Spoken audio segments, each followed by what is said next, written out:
ওকে, তাহলে 17 নম্বর কোশ্চেনে আছে এরকম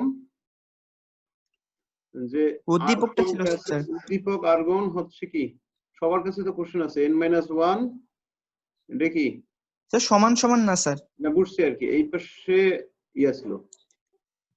হ্যাঁ স্যার, ডি এর উপরে 5। এটা নেই, ডি এর উপরে 5। আচ্ছা ওকে, এখন প্রশ্ন ছিল কি গতে উদ্দীপকে ডি উপস্তরের সকল ইলেকট্রন। কোয়ান্টাম সংখ্যার মান একই ব্যাখ্যা করো। হ্যাঁ, স্পিন কোয়ান্টাম সংখ্যার মান। স্পিন কোয়ান্টাম সংখ্যার মান, এই যে ডি তে যে 5টা ইলেকট্রন আছে, তাহলে প্রত্যেকটা ইলেকট্রনের স্পিন কোয়ান্টাম সংখ্যার মান একই, এটা ব্যাখ্যা করতে বলা হয়েছে। স্পিন কোয়ান্টাম সংখ্যা এস কি থাকবে, একই, এটাই ব্যাখ্যা করতে বলা হয়েছে। তো এটা কোন তথ্যের আলোকে আমরা ব্যাখ্যা করব বলো?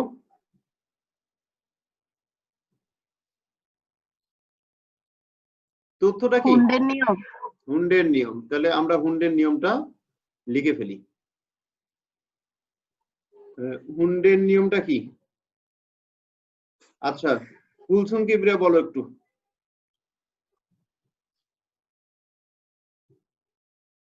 হুন্ডের নিয়ম বলো।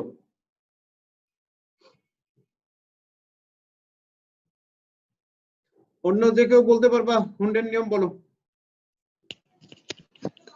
আমি বলি। জি স্যার, একই পরমাণুতে। বলো। আচ্ছা বলো সমস্যা নেই। স্যার মানে প্রতিটা অরবিটালে প্রথমে একমুখী হয়ে আর কি ইলেকট্রন গুলো প্রবেশ করবে, তারপরে পূর্ণ হয়ে গেলে তারপরে আবার বিপরীতমুখী হয়ে প্রবেশ করবে। আচ্ছা, হ্যাঁ, আর কে বলতে চাইছিল? নাকি বলো। স্যার আমি স্যার বলো। কোন পরমাণুর একই উপশক্তি স্তরে সমশক্তি সম্পন্ন অরবিটাল ইলেকট্রন এমনভাবে প্রবেশ করে যেন সর্বাধিক অযুগ্ম ইলেকট্রন থাকতে পারে এবং এই অযুগ্ম ইলেকট্রন গুলোর স্পিন হয় একমুখী এবং যুগ্ম ইলেকট্রনগুলোর স্পিন হয় বিপরীতমুখী।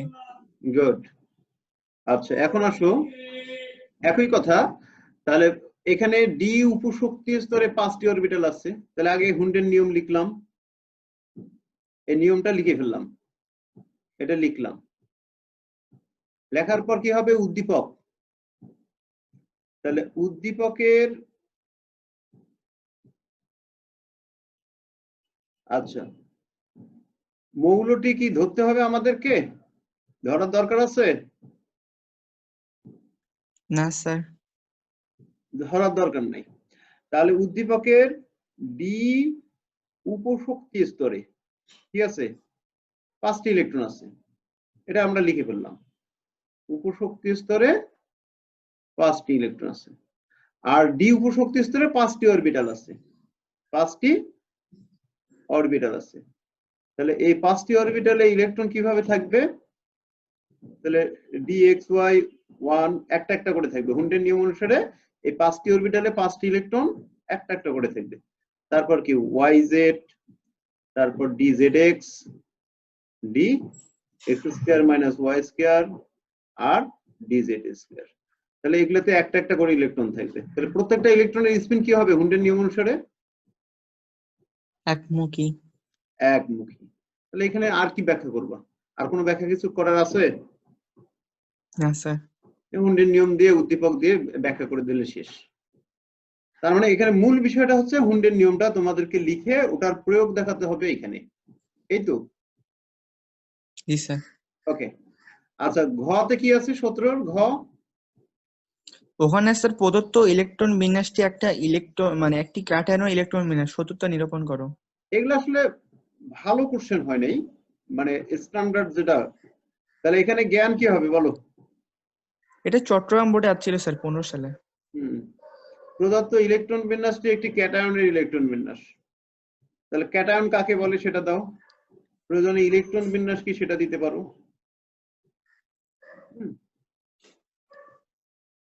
আর ক্যাটায়ন কিভাবে গঠিত হয় সেটাও দিতে পারো। তো ক্যাটায়ন কিভাবে ইয়া করতে পারে? তাহলে এখানে আর্গন, আর্গনের পর কি n-1 d5 আছে। তাহলে আর্গন মানে কি? এখানে 1s2 2s2 2p 2p6 6 3s2 3p6 3p6 তারপর কি আছে অবশ্যই এটা যেহেতু এরপর কি 4s আসে তাহলে 4s এ দুইটা ইলেকট্রন থাকতে পারে আবার একটা ইলেকট্রনও থাকতে পারে এখানে সমস্যা হচ্ছে এখানে পারমাণবিক সংখ্যাটা নির্দিষ্ট করে দেয় নাই নিম্নের ইলেকট্রন বিন্যাসটি লক্ষ্য করো এ উদ্দীপক মতে সংশ্লিষ্ট প্রশ্নের উত্তর দাও এখন এখানে এরকম হতে পারে এখানে D5 আছে এখানে একটাও থাকতে পারে আবার দুইটাও থাকতে পারে না জি স্যার একটা না দুইটা এই জন্যই বললাম যে এটা স্পষ্ট করে নেই উদ্দীপকের বৈশিষ্ট্য হচ্ছে এই উদ্দীপক সবসময় কি হতে হবে স্পষ্ট হতে হবে উদ্দীপক স্পষ্ট হতে হবে তাহলে এখানে উদ্দীপক স্পষ্ট করে নেই তোমাদের এই উদ্দীপকের ক্যাটায়নটি কি হতে পারে এখন ক্যাটায়নটা কি হবে বলো তো তোমাদের কি ধারণা একটা ইলেকট্রন থাকবে না দুইটা ইলেকট্রন থাকবে এখানে দুইটা ইলেকট্রন থাকবে বলে দেই 4s মনে করো 1 যদি হয় এই একটা ইলেকট্রন দেওয়ার পর যে আয়নটা হবে সেটা কি ক্রোমিয়াম 1+ আয়ন হতে পারে ক্রোমিয়াম 1+ আয়ন তাহলে এরকম একটা ক্যাটায়ন হতে পারে বাট এই ক্যাটায়নটার স্বাধীন অস্তিত্ব নেই স্বাধীন অস্তিত্ব নাই তাহলে এখানে যদি দুটো ইলেকট্রন থাকে তাহলে কি হবে ম্যাঙ্গানিজ 2+ হতে পারে কি হতে পারে ম্যাঙ্গানিজ 2+ হতে পারে না এটার স্বাধীন অস্তিত্ব আছে মানে স্বাধীন অস্তিত্ব আছে বলতে এর যৌগ পাওয়া যায় তাহলে ম্যাঙ্গানিজ অক্সাইড হতে পারে ম্যাঙ্গানিজ ডাইক্লোরাইড হতে পারে ম্যাঙ্গানিজ সালফেট হতে পারে এরকম তাহলে এই জায়গাগুলোতে তাহলে এরকম একটা কি স্থায়ী আয়ন পাওয়া যায় স্থায়ী আয়ন পাওয়া যায় ঠিক আছে কিন্তু ক্রোমিয়াম 1+ এটা অস্থায়ী এরকম স্থায়ী এরকম কোনো আয়ন নাই মানে এর ক্রোমিয়াম 1+ এর কোনো যৌগ নেই ঠিক আছে তাহলে এই কারণে এটা হবে কি ম্যাঙ্গানিজ 2+। তাহলে এইটাই তোমাদেরকে একটু যুক্তি দিয়ে উপস্থাপন করতে হবে আর কিছুই না তাহলে এখানে যদি ম্যাঙ্গানিজ তার শেষ শক্তি স্তরের 4s থেকে দুটো ইলেকট্রন ত্যাগ করে তাহলে 3d5 হয় এটা কি এখন বুঝছো তোমরা জি স্যার ওকে তাহলে পরের পরের কার কি সমস্যা আছে বলো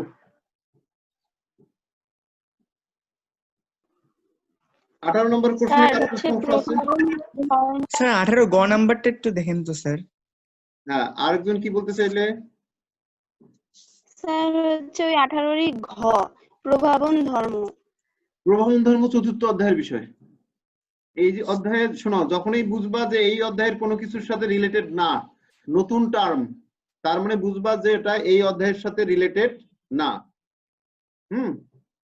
যেমন নাইট্রোজেন ও অক্সিজেন পরমাণুর মধ্যে কোনটির আকার ছোট এই পারমাণবিক আকার এটা পর্যায়ভিত্তিক ধর্ম এটা পরের অধ্যায়ের আলোচনা এখানে তো পরমাণুর আকার নিয়ে আলোচনা করছি কি আমরা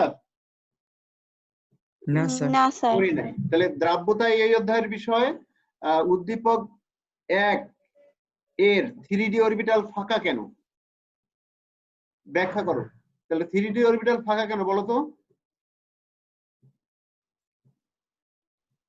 সাজিদ স্যার আফবাউ নীতির কারণে আফবাউ নীতির কারণে তাহলে 3s তারপর কি আছে 3p 3d 4s তাহলে আফবাউ নীতিটা দিয়ে আমরা এটা ব্যাখ্যা করতে পারবো না জি স্যার তাহলে এখানে জ্ঞানটাই দেওয়া আফবাউ নীতি অনুসারে আমরা জানি যে সকল উপশক্তি স্তরের n+l এর মান কম সেই উপশক্তি স্তর ইলেকট্রন দ্বারা আগে পূর্ণ হবে এটাই নীতি না জি স্যার জি স্যার এখানে 3s এর ক্ষেত্রে n+l এর মান হচ্ছে 3 3p এর ক্ষেত্রে n+l এর মান হচ্ছে 4 আর 3d এর ক্ষেত্রে n+l এর মান হচ্ছে 5 বাট 4s এর ক্ষেত্রে n+l এর মান হচ্ছে 4 তাহলে আমরা জানি n+l এর মান যার কম সেটাতে ইলেকট্রন আগে পূর্ণ হবে কাজেই 4s আগে ইলেকট্রন দ্বারা পূর্ণ হবে আর 3d তখন ফাঁকা থাকবে বুঝতে পারছি পূর্ণ হওয়ার পর তারপর 3d তে যাবে এনাফ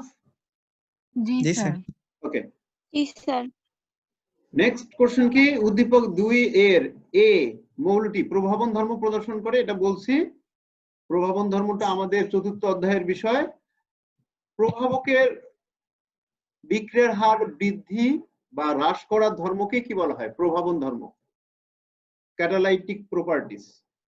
তাহলে এটা আমরা পরের অধ্যায়ে আলোচনা করব, একবার চতুর্থ স্যার হ্যাঁ বলো। স্যার মানে দ্রাব্যতা গণনা করা, দ্রাব্যতা বের করা কি একই কথা? দ্রাব্যতা হিসাব করা একই কথা। আচ্ছা, বুরেট কি প্রথম অধ্যায়ের আলোচনা। তাহলে বুরেট একটি টাইট্রেশনে ব্যবহৃত একটি কাচের তৈরি যন্ত্র। এই যন্ত্র টাইট্রেশন প্রক্রিয়ার তরল পদার্থের আয়তন সূক্ষ্মভাবে আয়তন পরিমাপে ব্যবহার করা। তাহলে এটা বুরেট, এটা আমরা পূর্ববর্তী চ্যাপ্টারে জানবো এটা সম্পর্কে। তাহলে প্রথম অধ্যায়। প্রশমন তাপ চতুর্থ অধ্যায়ের বিষয়। এগুলো বোর্ডের কোশ্চেন মিক্স থাকবে। তাহলে প্রশমন তাপ চতুর্থ অধ্যায়ের বিষয়।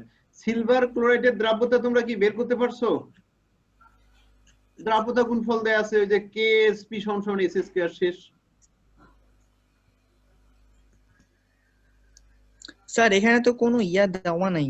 উদ্দীপ উপরে দেখো দেয়া আছে। ও দেওয়া আছে স্যার, পাইছি। স্যার ঘ নাম্বারটা একটু দেখিয়েন তো।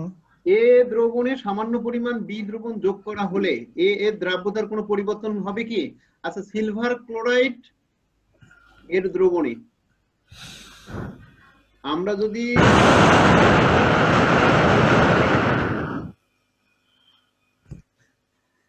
সোডিয়াম ক্লোরাইড যোগ করি, এটার দ্রবণে যে এ দ্রবণে সামান্য পরিমাণ বি দ্রবণ, এটার সামান্য পরিমাণ যোগ করলাম, কয়েক ফোঁটা যোগ করলাম, কি হবে বলতো?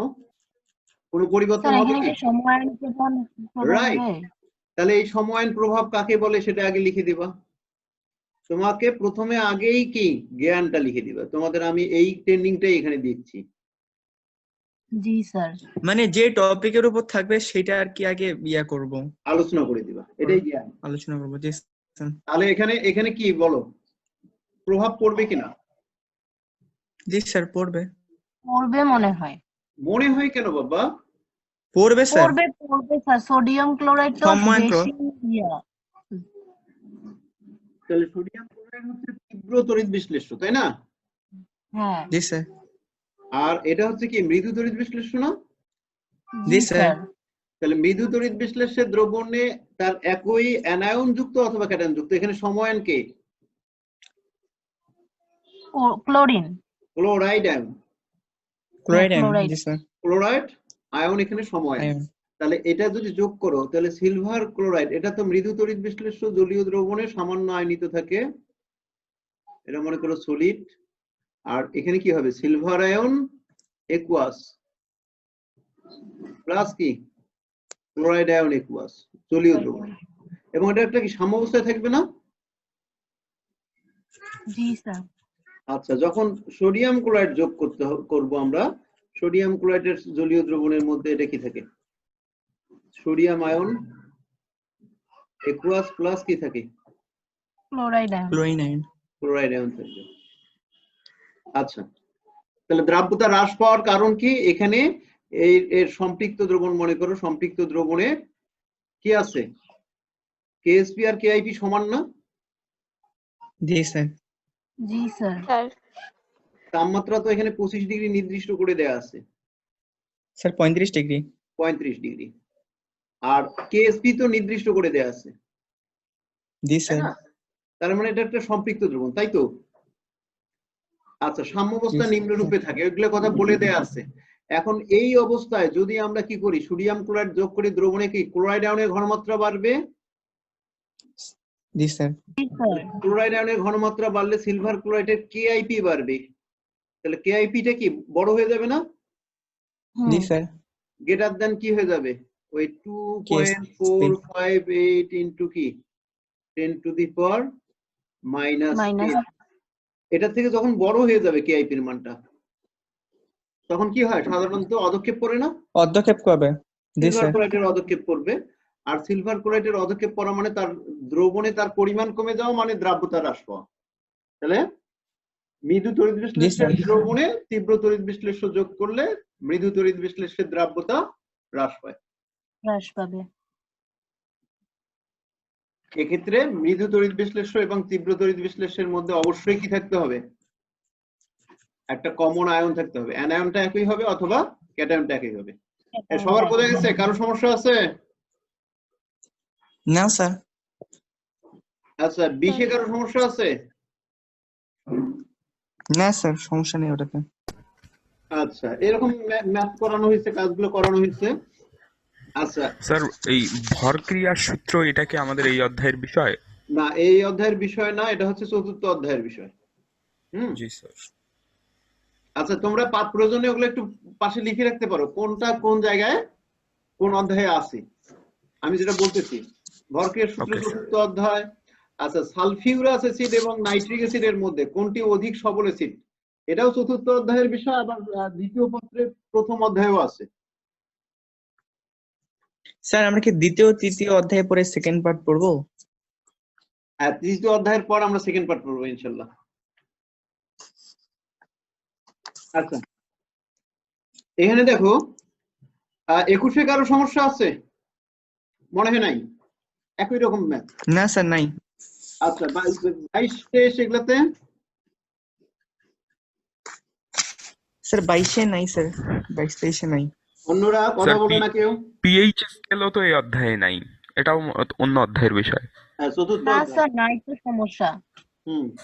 না, একটু রেসপন্স করবা। আচ্ছা, 23-এর যে সবুজ রসায়ন, এটা চতুর্থ অধ্যায়ের বিষয়। আর এমনিতে অদক্ষেপ পড়বে কিনা এগুলা পারবা? জি স্যার। আচ্ছা, পটাশিয়াম নাইট্রেটের দ্রাব্যতা 31.6 পার ডেসিলিটার বলতে কি বোঝায়? ওখানে গ্রাম পার ডেসিলিটার হবে, অথবা গ্রাম পার লিটার হতে পারে। না, গ্রাম পার ডেসিলিটারই হবে। কোনটা স্যার? 24-এ 24-এর 2। 24-এর খ যেটা। আচ্ছা, এই পাত্রের ক্যাটায়ন অ্যানায়ন শনাক্তকরণ পরীক্ষার সমীকরণ লিখো। এই পাত্রের ক্যাটায়ন কি আছে? ক্যালসিয়াম। ক্যালসিয়াম, জি স্যার। আর অ্যানায়ন আছে ক্লোরাইড। তাহলে ক্লোরিন। ক্যালসিয়াম আয়ন শনাক্তকরণ, ক্লোরাইড। ক্লোরাইড আয়ন শনাক্তকরণ, এগুলো পড়ানো হয়েছে। জি বিক্রিয়াগুলো স্যার, পাবো স্যার ওগুলো। আচ্ছা, তাহলে অদক্ষেপ পড়বে কিনা এটা পাওয়ার কথা। খাদ্য নিরাপত্তা চতুর্থ অধ্যায়ের বিষয়। আর স্যার এ ও বি পাত্রের, জি স্যার, এইটা স্যার ঘ নাম্বার এ ও বি পাত্রের দ্রবণ মিশ্রিত করলে মানে মিশ্রণে ক্যালসিয়াম ফ্লোরাইডের অধ্যক্ষেপ পড়বে কিনা, মানে স্যার এখানে ক্যালসিয়াম ফ্লোরাইডের কিআইবিটা বের করতে হবে, যদি কিএসপি থেকে বড় হয় তাহলে অধ্যক্ষেপ পড়বে। হ্যাঁ, রাইট, এখানেও তাই হবে। অধিকাংশ ক্ষেত্রে তোমাদের উত্তর হয় হ্যাঁ সূচক, মাথায় রাখবা। এই পড়বে কিনা প্রশ্ন করা হচ্ছে, তাহলে এটার একটা উত্তর হতে পারে কি হ্যাঁ অথবা কি না। না, জি তোমাদের স্যার। একটা বিষয় বলে দেই, আমাদের সৃজনশীল কোশ্চেন তৈরির একটা পলিসি হচ্ছে ছাত্রছাত্রীদের না বোধক কোনো কিছু শেখানো যাবে না। কথা কি বুঝছো? তাহলে তোমাদেরকে এই যে এখানে বলা হচ্ছে পড়বে কিনা, দেখা যাবে যে অধিকাংশ ক্ষেত্রেই তোমাদের উত্তর হয় কি হ্যাঁ।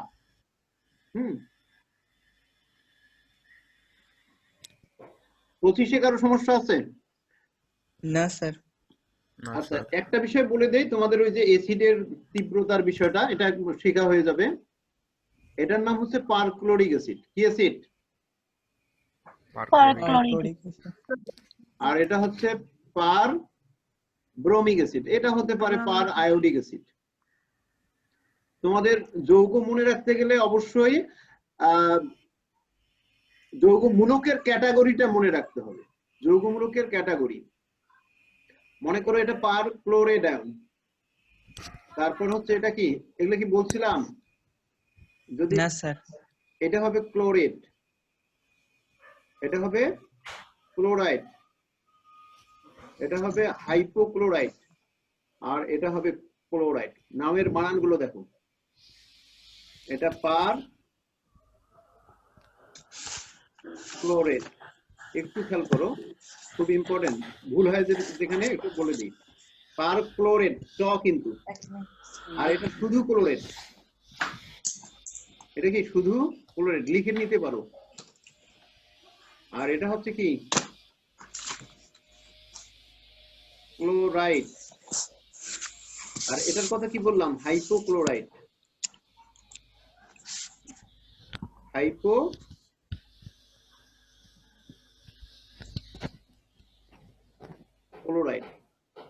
আর এটার নাম হচ্ছে ক্লোরাইড। আমার হয়তো বা উচ্চারণ ভালো না, ক্লোরাইড এটা বুঝছো কি? আর এটা ক্লোরাইড।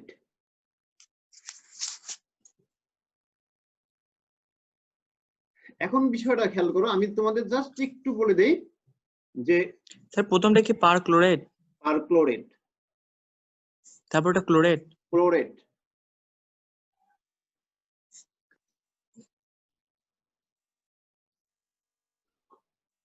লাস্টের আগেরটা কি স্যার হাইপোক্লোরাইড?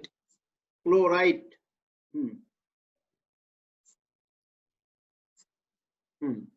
আর এটা ক্লোরাইড। এখানে একটু ছোট্ট নিয়ম আছে, জাস্ট আমি ওই থিমটা ধরাই দিতে চাচ্ছি।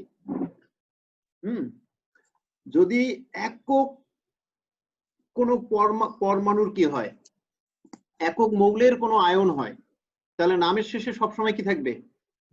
এদের নামের শেষে কি আছে? এই সাফিক্স আর প্রিফিক্স বোঝা, ড আছে। তাহলে এখানে মূল বিষয় আসলে ড না, মূল বিষয়টা আইট। এই বানানটা কি হবে বাংলায়? আইট। তাহলে এখানে সাফিক্স পরপদ হিসেবে কি আছে যুক্ত? আইড আছে। ওকে। আর এইগুলাতে পরপদ হিসেবে কি আছে? এর নামের শেষে কি আছে? এট। আর আরেকটা বিষয় হচ্ছে নামের পূর্বপদ একটা আছে পার। তাহলে এখানে মূল নামটা হচ্ছে ক্লোরিনের নাম। মূল নামটা কার নাম? ক্লোরিনের নামের পূর্বে পার আছে আর নামের পরে এড আছে। এখানে ক্লোরিনের নামের পরে শুধু এড আছে, আর এখানে ক্লোরিনের নামের পরে আইড আছে। কি আছে? আর এর আবার নামের পূর্বে একটা আছে হাইপো আর পরে আছে আইড।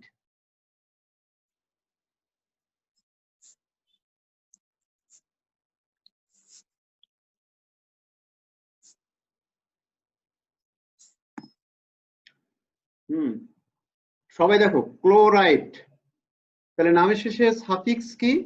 সাফিক্স বা পরপদ আছে আইড। আইড কাদের ক্ষেত্রে সাফিক্স হয় এটা একটু যদি মাথায় রাখো। একটা মৌল দ্বারা যদি আয়ন গঠিত হয়, মৌলের পরমাণু দ্বারা, তাহলে ওর নামের শেষে আইড হবে। একটা নিয়ম। তাহলে মনো অ্যাটমিক অ্যানায়ন, মনো অ্যাটমিক। আচ্ছা,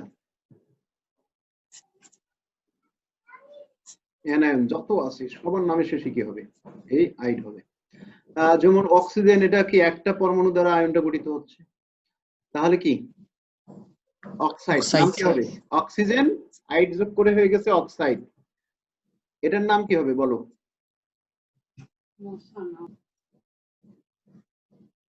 হাইড্রাইড।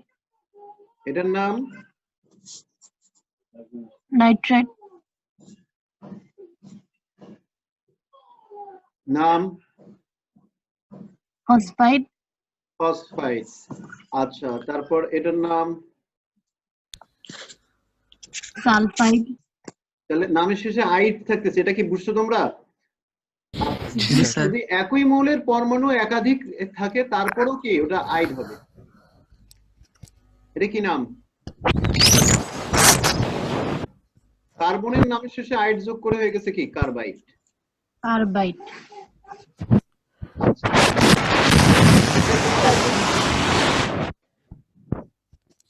এটার নাম কি?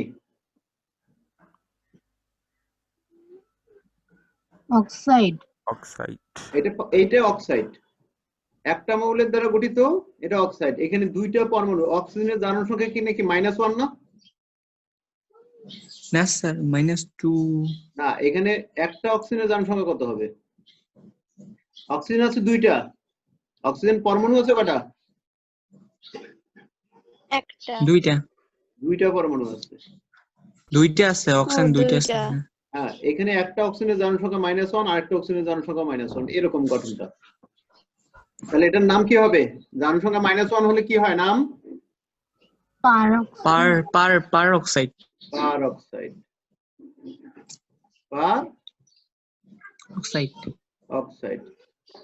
এই যে অক্সিজেন একটা পরমাণু, শোনো খেয়াল করো, পার কথাটা কখন হয়? পার কথাটা কখন হয়? পার কথাটা তখনই হয়, শোনো, সাধারণত এক যে অক্সাইড, সাধারণ অক্সাইডের সাথে সাধারণ কোনো একটা ইয়ার সাথে যদি একটা অক্সিজেন অতিরিক্ত আসে তখন নাম হয় কি? পার। বেশি, পার মানে আসলে বেশি, পার মানে কি? বেশি। কে বেশি হবে? একটা অক্সিজেন বেশি হবে। তাহলে এই যে এখানে অক্সিজেন কি, অক্সাইড কি ছিল? O2, 2 না? একটা অক্সিজেন বেশি হওয়ার পর কি হচ্ছে? O2, 2 তাহলে অক্সাইডের থেকে একটা অক্সিজেন বেশি আছে, এর জন্য এটার নাম কি? পার অক্সাইড। এটার নাম কি? পার অক্সাইড। পার অক্সাইড। এই শব্দটা কি বুঝছো? কেন?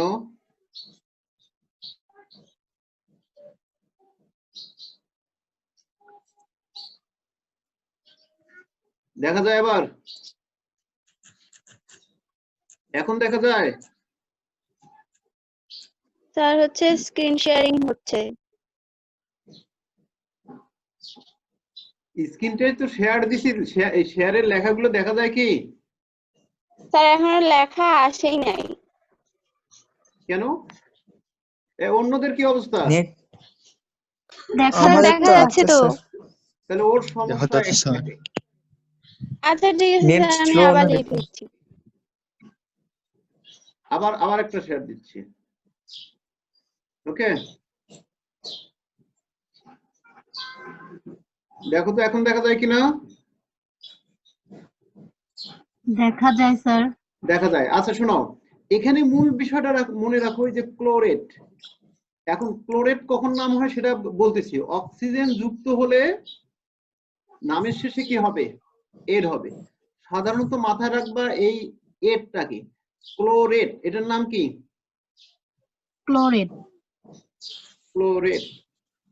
এই ক্লোরেটের সাথে একটা অক্সিজেন যদি বেশি করে দেই,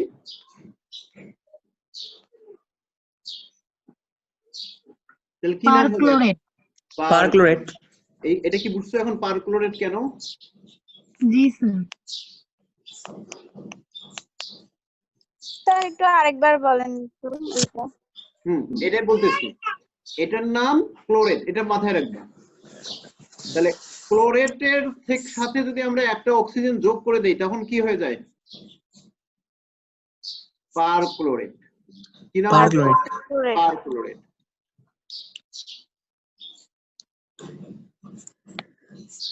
যেমন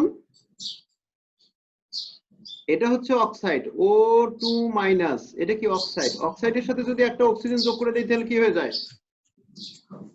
পার অক্সাইড। পার অক্সাইড। তাহলে ক্লোরেটের সাথে অক্সিজেন যোগ করে দিলে কি? পারক্লোরেট। এটা কি ক্লিয়ার? জি স্যার। জি স্যার। ওকে, আবার মনে রাখবে, এর নামযুক্ত যৌগ থেকে যদি একটা অক্সিজেন কম হয় তাহলে কি হয়? আইড হয়ে যাবে। হাইপোক্লোরাইট। না, তখন হবে আইড। এটা আছে কি? ক্লোরাইড। তাহলে হ্যাঁ, একটা অক্সিজেন কমে গেলে কি হয়ে যায়? আইড। এটা কি বুঝছো? যেমন তোমরা জানো NO3, আচ্ছা মাইনাস, এটার নাম কি বলো তো? নাইট্রেট। নাইট্রেট। নাইট্রেট। ও নাইট্রেট। একটা অক্সিজেন যদি কমায় দাও কি হবে? নাইট্রাইট। NO2 হয়ে যাবে না মাইনাস, তখন কি হয়ে যায়? এটা নাইট্রাইট হয়ে যায়। তাহলে ট্রাইট। রাইট। এটা কি বুঝাইতে পারছি? জি স্যার। তাহলে এটা মনে করো সালফেট। এখানে দেখো এদের চার্জ কিন্তু একই থাকে, চার্জের কোনো পরিবর্তন হয় না, শুধু কি পরমাণু সংখ্যার পরিবর্তন হয়। SO4 2 তাহলে নাম কি হবে? সালফেট। সালফেট। আচ্ছা SO3 2 তখন কি নাম হবে? সালফাইড। সালফাইড। এটা কি বুঝছো তোমরা সবাই? জি জি স্যার স্যার বুঝছি। আচ্ছা, তোমাদেরকে যদি আমি বলি PO3 এটার নাম কি? ফসফেট। ফসফেট হয় নাই, এটা ফসফাইট। এটা হচ্ছে এটা ফসফাইট। ফসফাইট। তাহলে ফসফেটের সংকেত কি হবে? PO4 3 PO4 3 right. PO4 3 নামকরণটা কি বুঝছো তোমরা? তাহলে জি জি স্যার স্যার বুঝছি। এটার সাথে আইটের সাথে একটা অক্সিজেন যোগ করে দিলে এট, আর এট থেকে একটা অক্সিজেন বের করে দিলে কি আইট। আমার মনে হয় ক্লিয়ার। আমরা আরেকটু কিছু বিষয়ে যাব, নিচের গুলো মুছাই দিলে ভালো হইতো, তাহলে বুঝতে সুবিধা হতো। একটু হিজিবিজি মনে হচ্ছে না? আচ্ছা, এটা তো ক্লোরাইড, সেটা বুঝছো। এখন একটা বিষয় দেখো, এটার নাম কি হবে বলো তো? নামটা আগেই দেখছি আমরা, ক্লোরাইড। তাহলে এই আইট থেকে একটা অক্সিজেন আবার আরো কম না? একটা অক্সিজেন আরো কম না? জি স্যার জি স্যার জি স্যার। এই তখন এর সামনে একটা প্রিফিক্স যোগ হাইপো হয়, যোগ হয় হাইপো যোগ হয়। হাইপো মানে কম, হাইপো মানে কি? কম কম। পার মানে কি? বেশি বেশি। বেশি। তাহলে হাইপো ক্লোরাইড। এটা কি বুঝছো তোমরা? জি স্যার জি এখন স্যার। এর সাথে যদি আমি ক্লোরিনের জায়গায় এখানে ব্রোমিন দিতাম, তাহলে এটার নাম কি হবে?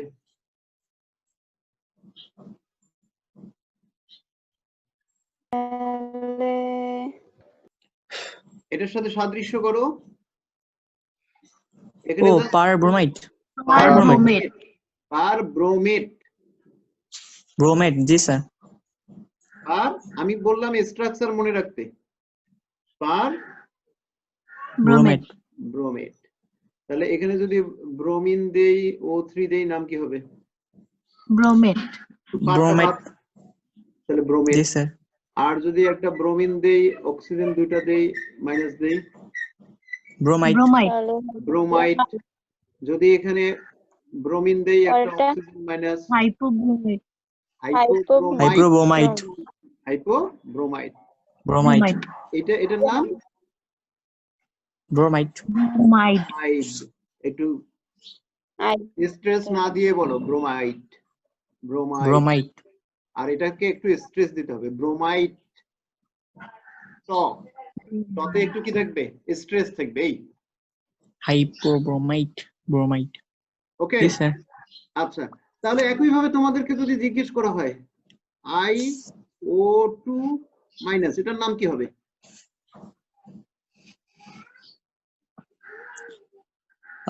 Sir iodide iodide good, iodide. বলতে পারছো। তাহলে জাস্ট ফর্মটা মাথায় রাখো, আয়োডাইড।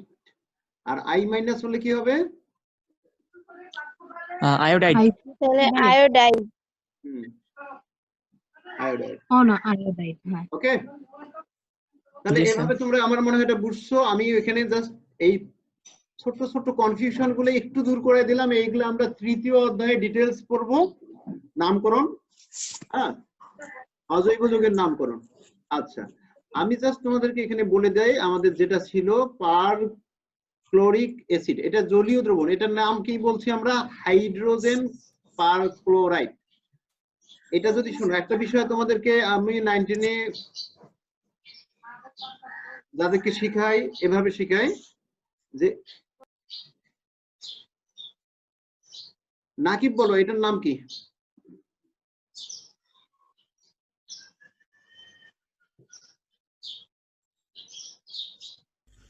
কোনটা স্যার? আমি আসলে দেখতে পারিনি।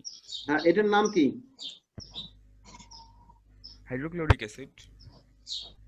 আচ্ছা, মাইশা তাসনিম বলো নিচেরটার নাম কি? হাইড্রোক্লোরিক অ্যাসিডই তো। উপরেরটার নাম কি? উপরেরটাও হাইড্রোক্লোরিক অ্যাসিড কিন্তু গ্যাস, আর নিচেরটা হাইড্রোক্লোরিক অ্যাসিড জলীয়। হয় নাই, তাহলে কনফিউশনটা আমি দূর করে দিই। উপরেরটার নাম হচ্ছে হাইড্রোজেন ক্লোরাইড, যখন গ্যাস হবে তখন hydrogen chloride gas, hydrogen chloride. এই হাইড্রোজেন ক্লোরাইড গ্যাস কিন্তু অ্যাসিড না। তোমরা 19 পড়ছো যে এর কি নাই, অ্যাসিড ধর্ম নাই। অ্যাসিড ধর্ম কোথায় প্রদর্শন করে? জলীয় দ্রবণে। জলীয় দ্রবণে। তাহলে যখন এটাকে পানিতে দ্রবীভূত করা হয় তখন এটা অ্যাসিড ধর্ম প্রদর্শন করে, তাহলে এটার নাম তখন হয়ে যায় হাইড্রোক্লোরাইড। Chloric acid. তাহলে আরেকটা সন্দেহ আমি দূর করে দিলাম। ওকে, তাহলে মনে করো এমনিতে HClO4 লিকুইড, তখন এটার নাম কি হবে বলো? হাইড্রোজেন পার ক্লোরাইড। হ্যাঁ, হাইড্রোজেন পার ক্লোরেট, ক্লোরাইড না। ও ক্লোরাইড, জি স্যার। তাহলে হাইড্রোজেন পার ক্লোরাইড। পার ক্লোরেট। ওকে, তাহলে এটা একটা যৌগ, এটা অ্যাসিড ধর্ম এখন নাই। আচ্ছা, বাট এটা যখন জলীয় দ্রবণ হবে তখন কি নাম হবে? পার ক্লোরিক অ্যাসিড। পার ক্লোরিক অ্যাসিড। আচ্ছা, পার ক্লোরিক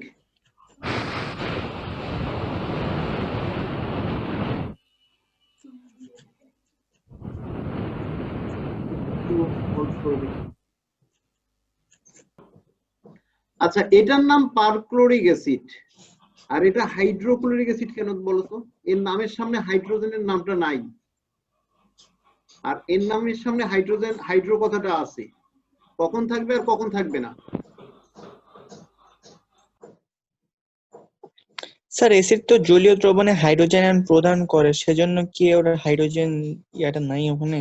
না, এটাও জলীয় দ্রবণ অ্যাসিড, এটাও জলীয় দ্রবণ অ্যাসিড, দুটাই অ্যাসিড। পারক্লোরিক অ্যাসিড এটা লিখতেছে, আর এটা হাইড্রোক্লোরিক অ্যাসিড। তাহলে এখানে হাইড্রো কথাটা আছে। স্যার অক্সিজেনটা থাকবে। এই শোনো, এটা এই যে অক্সিজেনের উপস্থিতির উপর অ্যাসিড হয় দুই প্রকার। অক্সিজেন যুক্ত অ্যাসিড হলে এটার নাম অক্সি অ্যাসিড। কি অ্যাসিড এটা? Oxy acid. আর অক্সিজেন ছাড়া হলে কি হবে?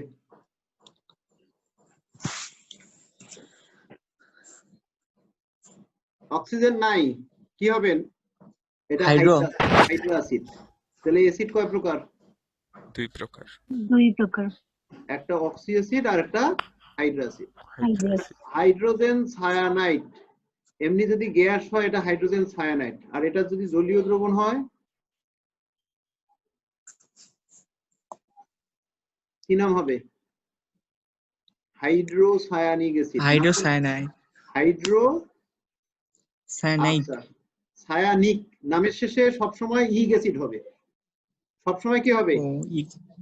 হাইড্রো অ্যাসিডের নামের শেষে সবসময় কি হবে? ইক অ্যাসিড। হাইড্রো অ্যাসিডের তাহলে শুরুতে হাইড্রো, মাঝখানে যে মূলকটা থাকবে, যদি এখানে সায়ানাইড আছে তাহলে সায়ানো, আর এখানে ক্লোরিন আছে এখানে ক্লোরো, তাহলে এখানে কি নামের শেষে ইক অ্যাসিড এটা থাকবে।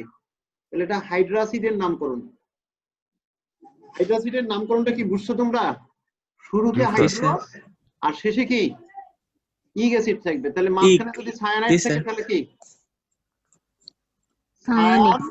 সায়ানিক অ্যাসিড। সায়ানিক অ্যাসিড, জি স্যার। ওকে, হাইড্রোসায়ানিক অ্যাসিড। আচ্ছা, যদি H2S এটা ইয়া হয়, অ্যাসিড হয়, এটার নাম কি হবে বলো তো?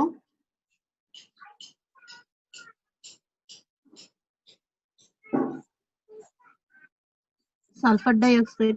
না না না, এটা কি ধরনের অ্যাসিড? অক্সি অ্যাসিড না হাইড্রো অ্যাসিড? Hydro acid. তাহলে নামের শুরুতে তো হাইড্রো কথাটা থাকবে, হাইড্রো কথাটা থাকবে। তাহলে কি নাম হবে? হাইড্রোসালফিউ। রাইট, বলে দাও। হাইড্রোসালফিউরিক অ্যাসিড। হাইড্রোসালফিউরিক অ্যাসিড। তার মানে এখানে কি সালফার আছে, তাহলে সালফার, তাহলে সালফারের নামটা সালফিউরিক অ্যাসিড করা হয়।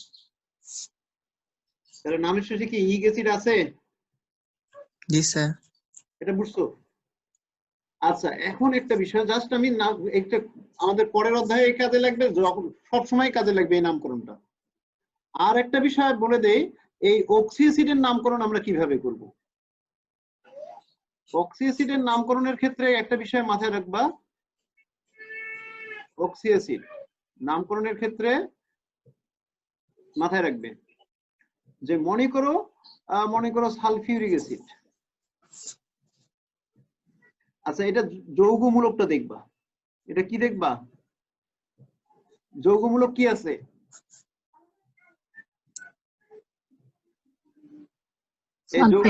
সালফেট।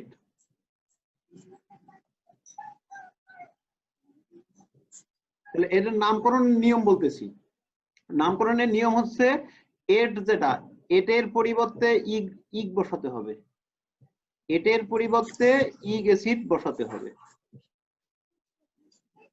এটের পরিবর্তে কি বসবে? যৌগমূলকের এটের পরিবর্তে ইগ অ্যাসিড বসাই দিলে শেষ নামকরণ। আর আইটের পরিবর্তে আজ অ্যাসিড, সালফিউরিক অ্যাসিড হবে এটা।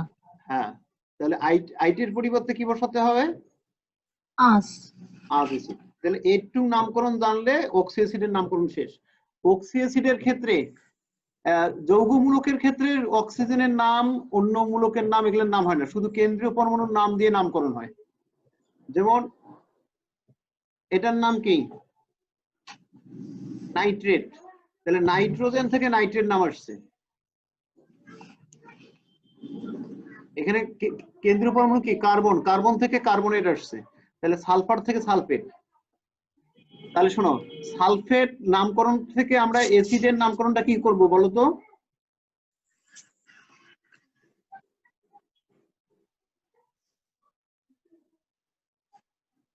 Sulphuric acid. ওকে। আচ্ছা, H2SO3 এটা যদি অ্যাসিড হিসেবে নামকরণ করি, এটার নাম কি হবে? Sulphurous acid. Sulphurous acid.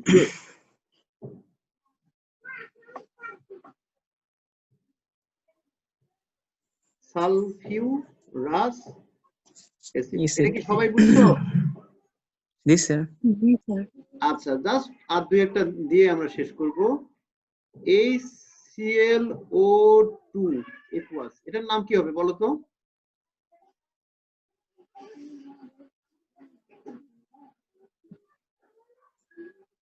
যৌগমূলকটা দেখো, Cl2 ক্লোরিক অ্যাসিড। না, Cl2 পারক্লোরাইড। না পারক্লোরাইড ছিল। ক্লোরাইড। পারক্লোরাইড ছিল না? তাহলে যৌগমূলকের পুরো নামটাই ঠিক থাকবে, শুধু নামের কি পার কথাটাও থাকবে, হাইড্রো আসবে। তাহলে ক্লোরাইডের ক্লোরাইডটা আজ অ্যাসিড হয়, তাহলে ক্লোরাজ অ্যাসিড, তাহলে পার ক্লোরাজ অ্যাসিড। এই নামকরণটা কি বুঝছো সবাই? জি স্যার স্যার। Cl2 এটা ক্লোরাইড না? পার ক্লোরাইড। হ্যাঁ স্যার, সরি, হ্যাঁ ক্লোরাইড, ভুল করছি আমি। ক্লোরাস অ্যাসিড হবে না? শুধু ক্লোরাজ অ্যাসিড, রাইট। ওটা তো আমি তো ওটাই বলতে যাচ্ছি। হ্যাঁ, ক্লোরাস অ্যাসিড। আচ্ছা, আর যদি এরকম হয় HClO এটা তো দরকার নেই, এটা কি একুয়াস, তাহলে কি নাম হবে? হাইপোক্লোরাস। Hypochlorous acid. তাহলে তোমরা যৌগমূলক বুঝছো, নামকরণ শেষ। তাহলে এখানে শুধু যৌগমূলকের নামের শেষের এটা ইক অ্যাসিড, আইটটা আজ অ্যাসিড করে দিলে অ্যাসিডের নামকরণ। আর যদি অ্যাসিড না হয়,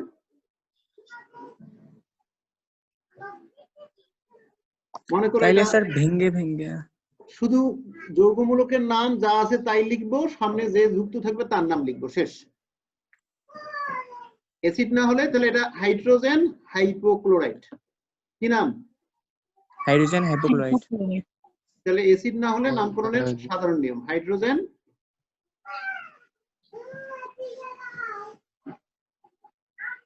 হাইপোক্লোরাইড। ক্লোরাইড ড না কিন্তু কারণ অক্সিজেন যুক্ত যৌগমূলক হলে সান্দ্র ট থাকবে। ব্যতিক্রম শুধু একটাই, অক্সিজেন যুক্ত যৌগমূলকের নামের শেষে ড আছে, এটা হাইড্রো অক্সাইড।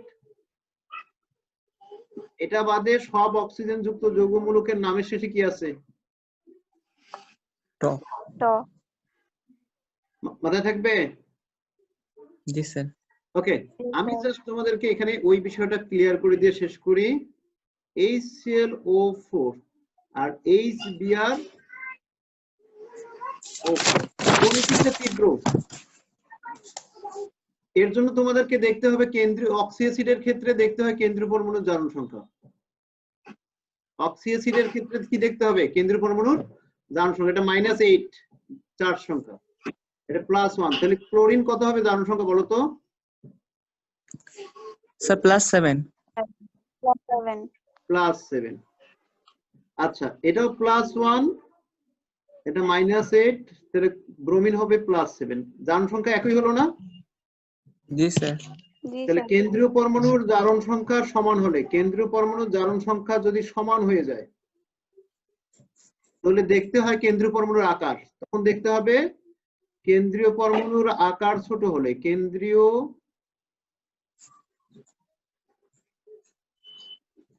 পরমাণুর আকার ছোট হলে ওই অ্যাসিডের তীব্রতা কি হবে? বেশি হবে। এটা একটা নিয়ম।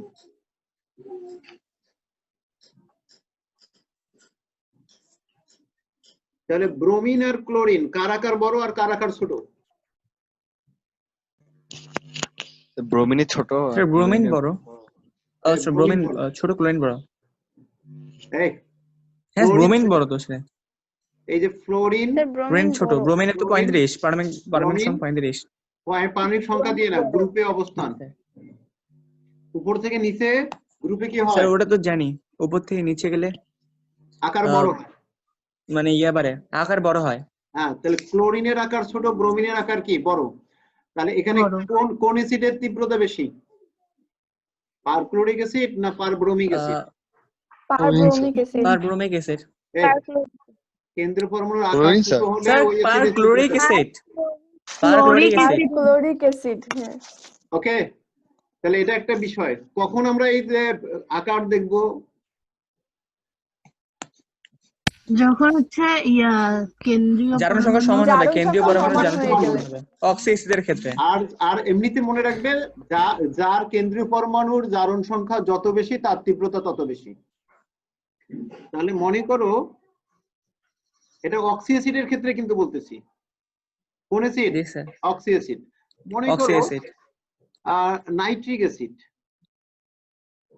আর সালফিউরিক অ্যাসিড, কোন অ্যাসিডের তীব্রতা বেশি?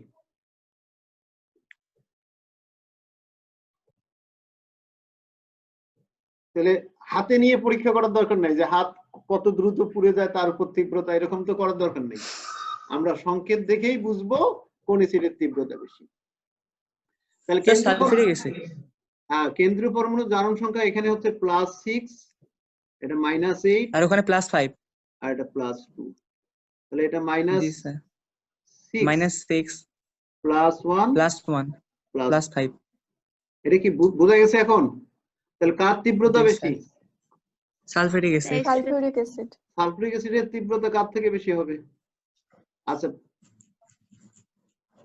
ধরো যে পারক্লোরিক অ্যাসিডের তীব্রতা থেকে সালফিউরিক অ্যাসিডের তীব্রতা কি হবে? কম।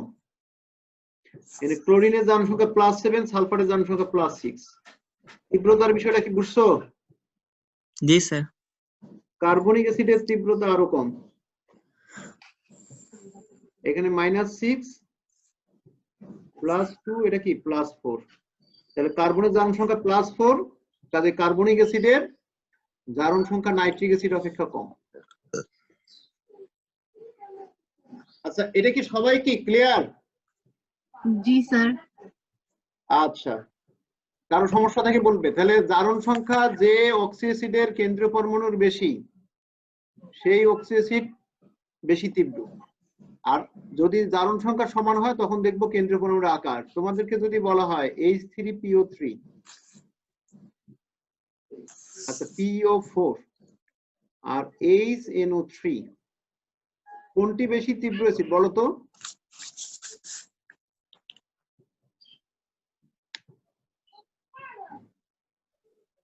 Phosphoric acid. ভালো করে দেখো। স্যার দুইটাই সমান আছে। দুইটাই সমান আছে, সমান থাকলে কি দেখবো? আকার। তাহলে স্যার আকার নাইট্রোজেন স্যার। দেখবো। নাইট্রোজেনের ছোট, নাইট্রোজেনের আকার ছোট, ছোট ছোট স্যার। তাহলে নাইট্রিক অ্যাসিডের তীব্রতা বেশি। বেশি। জি স্যার। তাহলে যে অক্সি অ্যাসিডের কেন্দ্রীয় পরমাণুর আকার ছোট তার তার তীব্রতা তীব্রতা বেশি। বেশি। বেশি হবে। ওকে, এটা কি ক্লিয়ার তোমাদের? আরেকটা আছে হাইড্রা অ্যাসিড, এটা জাস্ট বললাম শেষ করে দেই, এই টপিকসটা পরবর্তীতে কাজে লাগবে। হাইড্রা অ্যাসিড, হাইড্রা অ্যাসিড মনে করো hydro iodic acid, হাইড্রোব্রোমিক acid, hydrochloric acid, hydrofluoric acid. আচ্ছা, এদের মধ্যে কোনটার তীব্রতা বেশি হবে তোমাদের মনে হয়?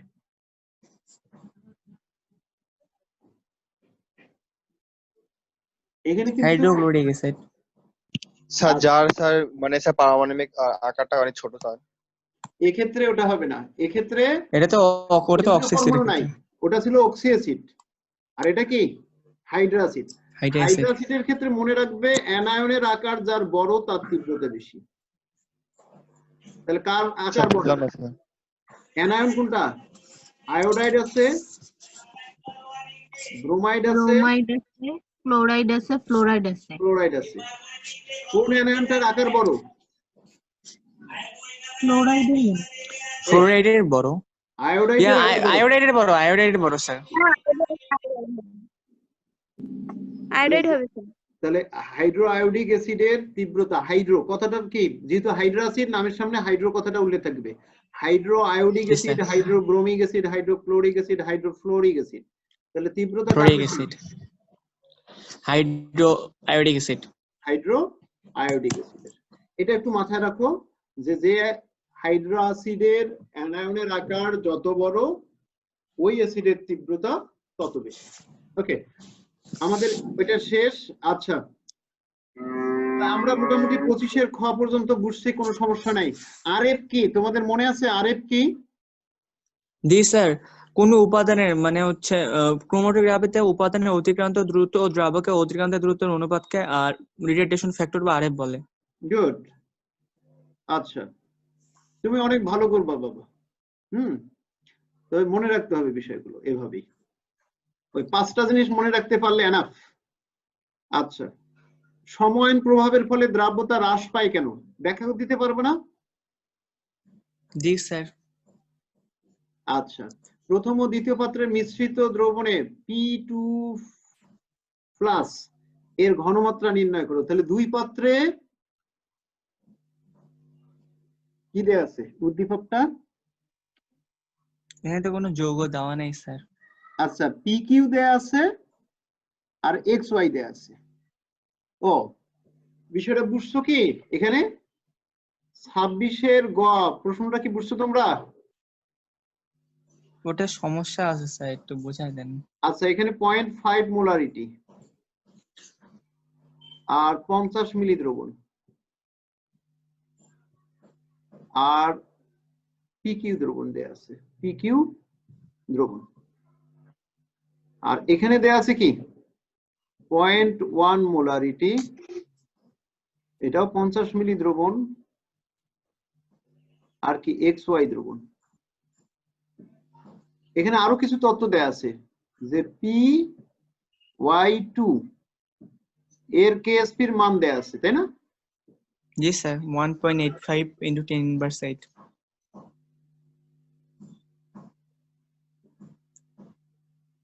এটা দেয়া আছে, তাই তো? এটা বলছে প্রথম পাত্র আর এটা দ্বিতীয় পাত্র।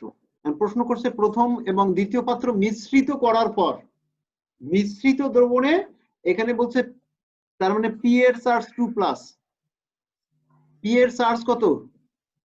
2+। তাহলে মিশ্রিত দ্রবণে এই যে P2+ এর ঘনমাত্রা কত?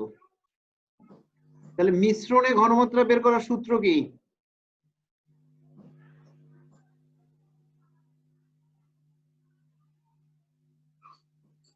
তোমাদের একটা সূত্র শিখেছিলাম, S1 V1 ইকুয়াল কি S2 V2, মনে আছে? স্যার হ্যাঁ স্যার মনে আছে।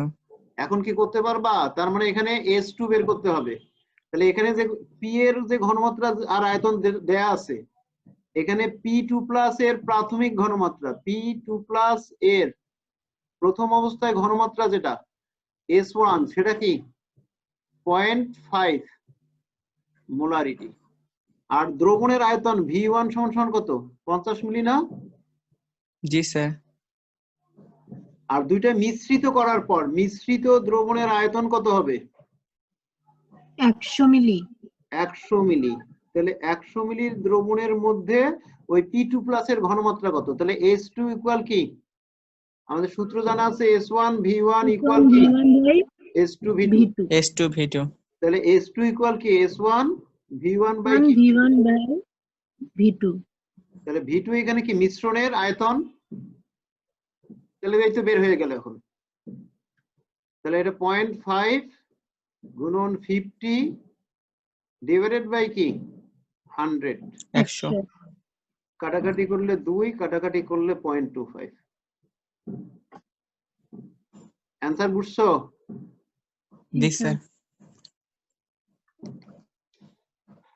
তো এখানে ওই আমরা জানি লঘু দ্রবণের ঘনমাত্রা নির্ণয়ের সূত্র কি? S1 V1 ইকুয়াল কি S2 V2। দ্রবণটা লঘু হয়ে যাবে না? হ্যাঁ স্যার। ঘনমাত্রা কমে গেলে সেটাকে বলা হয় লঘুকরণের বিষয়, লঘুকরণ। আর ঘনমাত্রা যদি বৃদ্ধি পায় গাঢ়করণ। আচ্ছা, এটা বুঝছো?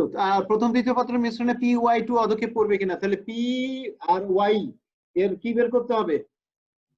এখানে Y এর জারণ সংখ্যা কত বলো তো? Y এর জারণ সংখ্যা হচ্ছে 1 -1। গুড। মাইনাস। এখান থেকে দেখো আমাদের কিছু তথ্য বিশ্লেষণ করতে হবে। যেহেতু PY2 দেয়া আছে, তার মানে -1 হবে। হ্যাঁ PY2, যেহেতু P এর জারণ সংখ্যা +1, তাহলে Y কি হবে? -1 × 2। -1 -1 হবে না? তাহলে এখানে X এর জারণ সংখ্যা হবে +1। ক্লিয়ার কি? ওকে, এই ধরনের ম্যাথ গুলো ভালো করে করবা। 26 নম্বর প্রশ্নটাতে স্টার চিহ্ন দাও, ভালো কোশ্চেন। এরকম ম্যাথ গুলো এখন তোমাদেরকে বেশি করে করতে হবে। 26 নম্বর স্টার দিয়ে রাখো। আচ্ছা, 27 পাওয়ার কথা সবার?